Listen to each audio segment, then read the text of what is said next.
அகிலாண்ட கோடி பிரம்மாண்ட நாயகி ஆபத் பாண்டவி மலையாள பகவதி. என் தாய் வராகி அம்மனை பற்றி நான் சொல்கிறேன். வராகி மாலை வீட்டில் கேட்குறது கூடுமா கூடாதாங்கிறதுக்காக தான் இன்றைக்கி நான் உங்களுக்கு இதை சொல்ல வந்திருக்கிறேன்.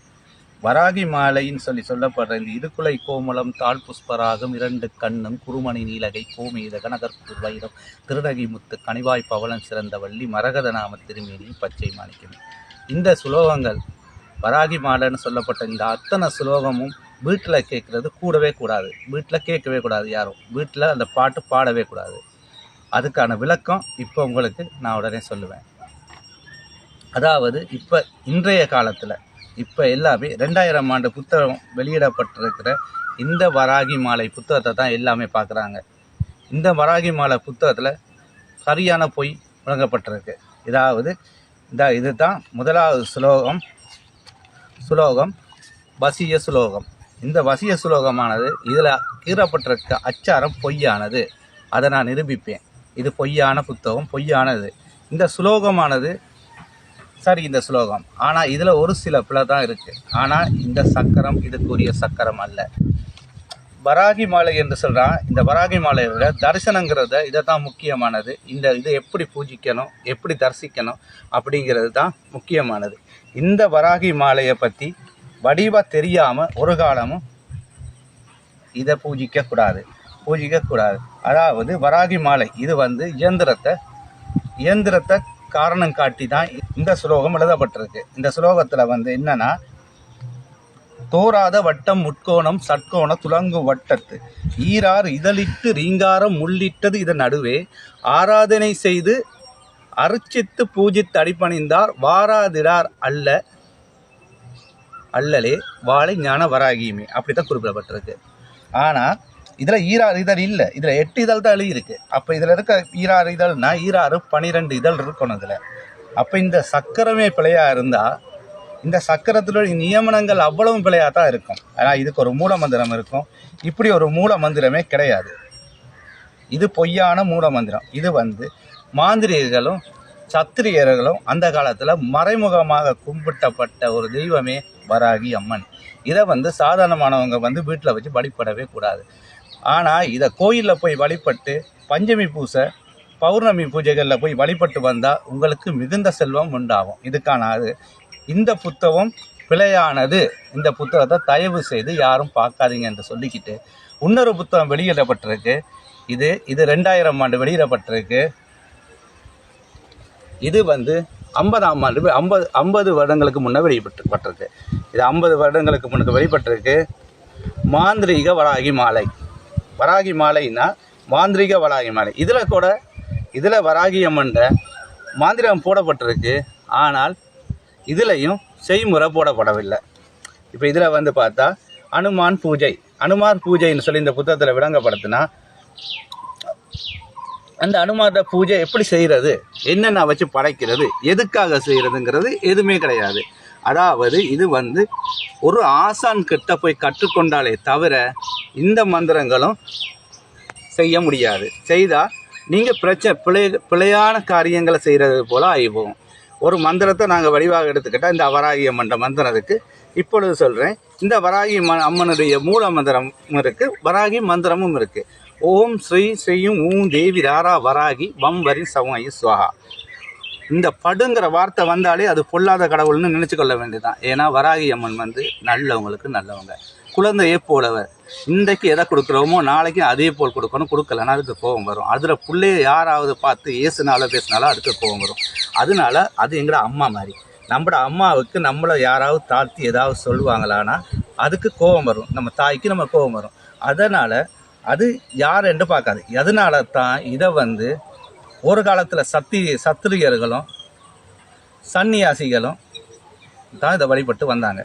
ஏன்னா சத்திரியர்கள் கோயில்களில் சன்னியாசிகளால் உருவாக்கப்பட்டது, மாந்திரிகத்தால் உருவாக்கப்பட்டது. மாந்திரிகம் கட்டம் மட்டும்தான் வராகி அம்மனை பூஜை செய்யணும். கோயில்களில் தான் பூஜை செய்யணும். அங்கே போய் எங்களோட பக்தர்கள் போய் அங்கே கும்பிட்டு வந்தாலே உங்களுக்கு சகல கடாட்சம் என் தாய் வராகி அம்மா செய்வாள். இப்போ இந்த வராகி அம்மனுடைய முக்கியமான மந்திரம் சொல்லுகிறேன். ஆனால் அதுக்கு மூல மந்திரம் இதில் இல்லை. எங்களோட குரு எங்களுக்கு கற்றுக் கொடுத்துருக்காரு. அந்த மூல மந்திரத்தையோ இந்த சக்கரத்தையோ நாங்கள் வெளியிடக்கூடாது.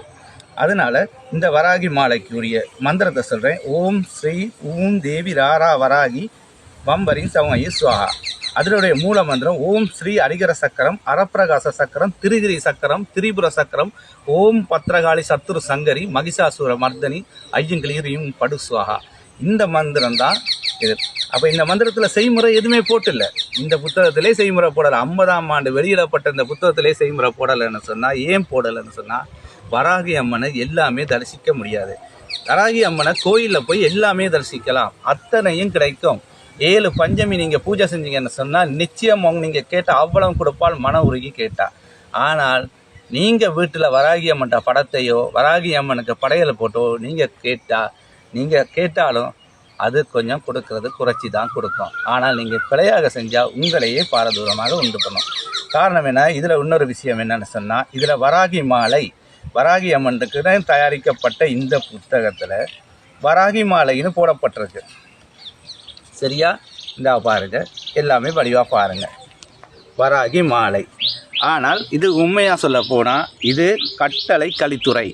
இது கட்டளை இடுவது, அதாவது ஒரு மாந்திரிகன் அம்மனுக்கு கட்டளை இடுறது. கலித்துறை அது என்ன செய்யும் என்றால் தன்னுடைய கடமையை செய்து முடிக்கும். அதுதான் வராகி அம்மனுடைய கட்டளை கலித்துறை தான் இது. அதாவது முதலாவது அம்மனை வாளையம் செய்வது. சரியா? அம்மனை வாளையம் செய்வது அதை சம்மந்தப்பட்டு தான் இதில் இருக்குது. இப்போ பாருங்கள், இந்த புத்தகத்தில் எழுதப்பட்டிருக்க இவ்வளவு விஷயமும் உண்மையானது. இந்த புத்தகத்துக்கு அவ்வளோ மாந்திரிகமும் உண்மையானது. ஆனால் முக்கியமான மாந்திரிகத்துக்கு அச்சரம் இல்லை, சக்கரம்னு சொல்லுவாங்க, அது இல்லை. அதாவது செய்முறையும் இதில் போடப்படவில்லை. ஆனால் இதுவும் கற்றுக்கொள்ள முடியாது அல்ல, இதுவும் ஆசானின் அனுக்கிரகம் இல்லாமல் கற்றுக்கொள்ள முடியாது. அதனால் எங்களோட ஓலைச்சுவடியில் உங்களுக்கு நான் காட்டுறேன் விளக்கம். சரியா? இதுதான் முதலாவது மந்திரத்துக்குரிய ஓலைச்சுவடியில் இருக்கிற முதலாவது மந்திரத்துக்குரிய சக்கரம். அதாவது இருக்குலை கோமலம் தாழ் புஷ்ப ராகம் 2 கண்ணும் குருமணி நீலகை கோமேத கனகர்கூர் வைரம் திருநகை முத்து கனிவாய் பவளம் சிறந்த வள்ளி மரகத நாம திருமேனி பச்சை மாணிக்கமே. இதை எப்படி செய்முறையை உங்களுக்கு இன்றைக்கி விளக்கமாக சொல்கிறேன், கேட்டுக்கொள்ளுங்க. இதுக்கு ஒரு மூல மந்திரம் இருக்குது, அதை நான் சொல்கிறது தர்மமாகாது. நான் இதை ஏன் வெளியிடுறேன்னா, இந்த ஸ்லோகத்தை வீட்டில் பாடக்கூடாது, இந்த வீட்டில் இந்த ஸ்லோகங்களை போடக்கூடாது என்பதற்காக நான் உங்களுக்கு சொல்கிறேன். அதாவது இதான் அம்மனை வசியம் செய்கிறது. காலையில் சூரியோதயத்துக்கு முன் எழுந்து நீராடணும். எங்கே தெரியுமா? குளத்தில் அல்லது நதியில் நீராடணும்.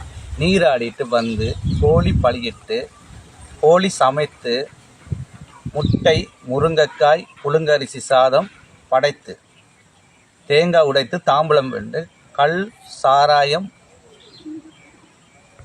கருவாடு இவையெல்லாம் படைப்பிச்சு அபுல் பொறி கடலை 3ஐயும் வைத்து இவ்வளவும் வைத்து அம்மனை முதலாவது மாந்திரிகமான வராகி மாலையில் இருக்குலை கோமணத்தை 1008 உருவம், அதே போல் அதில் மூல மந்திரத்தை 1008 உருவம் ஜபிக்கணும். அப்படி ஜபிச்சால் அன்ப வராகி அம்மன் வசியமாவால் மாந்திரிகனுக்கு. ஆசானின் அனுக்கிரகம் இன்றி ஒரு பால் நடக்காது. ஆசானுக்கிட்ட முதல்ல குரு வணக்கம் செலுத்திட்டு தான் நீங்கள் அதை செய்யணும். அப்படி செஞ்சாலே தவிர வேறு ஒன்றுமே செய்ய இயலாது. மற்றது கேட்டுக்கொள்ளுங்க.